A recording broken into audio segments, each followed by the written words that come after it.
এখনো সামলাতে শিখোনি? চাইলেই মানুষ প্রিয় জিনিস সামনে রাখতে পারে না। সকাল, আমি কি তোমার কাছে কিছু মুহূর্ত পেতে পারি? এই আবদারটুকু ফিরে দেওয়ার সাধ্য আমার নেই। তাহলে চলো আজ কিছুটা পথ একসাথে হাঁটি। আগে তো এতটা যত্নশীল প্রেমিক ছিলে না। সময় মানুষকে বদলে দেয় জীববৈচিত্র্যের অভ্যাস। সত্য সহজ সুন্দরকে কেন গ্রহণ করতে পারো না?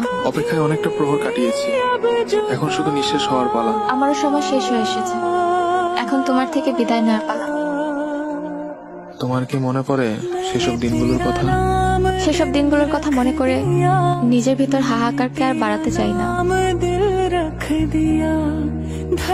সেই কখন থেকে বসে আছি, সম্পর্কের শুরু থেকে তোমার কেন জানি আমার প্রতি এত অবহেলা। ফালতু কথা বললো না সকাল, তোমার সব ন্যাকামি আমার একদম পছন্দ না। তোমাকে আমি জোর করে এই সম্পর্কে রাখিনি। তোমার থাকতে ইচ্ছে হলে থাকো, আর নাইলে নিজের রাস্তা মাপো। এটাই তো চাও তুমি, যেন আমি তোমার জীবনে না থাকি, নতুন করে স্বাদ নিতে পারো। তোরা আমি আমার চোখের সামনে দেখতে চাই না। তোরা আমি অনেক সহ্য করছি, বেহা বেশরম।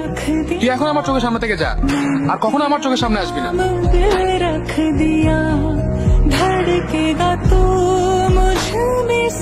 বাহ, তুই আসলে একটা পুরুষ। তা না হলে তুই এত কিছুর পর এভাবে বসে থাকতে পারিস? এত বকবক করিস না তো, যা এখান থেকে। 1 মাস হয়ে যাচ্ছে তুই আমার ফোনটা রিসিভ করছিস না। যাই হোক, তোকে আর বিরক্ত হতে হবে না। যে তোর বিরক্তির কারণ, সে তো তোকে মুক্তি দিয়ে উপরে চলে গিয়েছে। সকাল আর নেই। তোকে শেষবার ওর লাশটা দেখার জন্য ফোন দিচ্ছিলাম, তুই আমার ফোনটা রিসিভ করিসনি।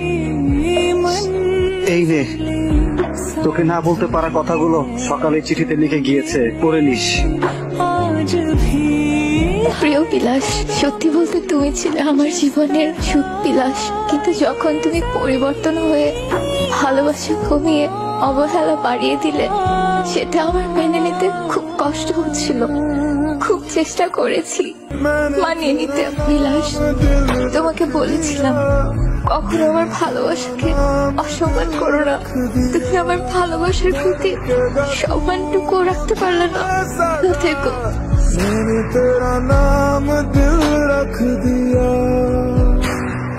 ना भुला सका मैं तेरी चाहते।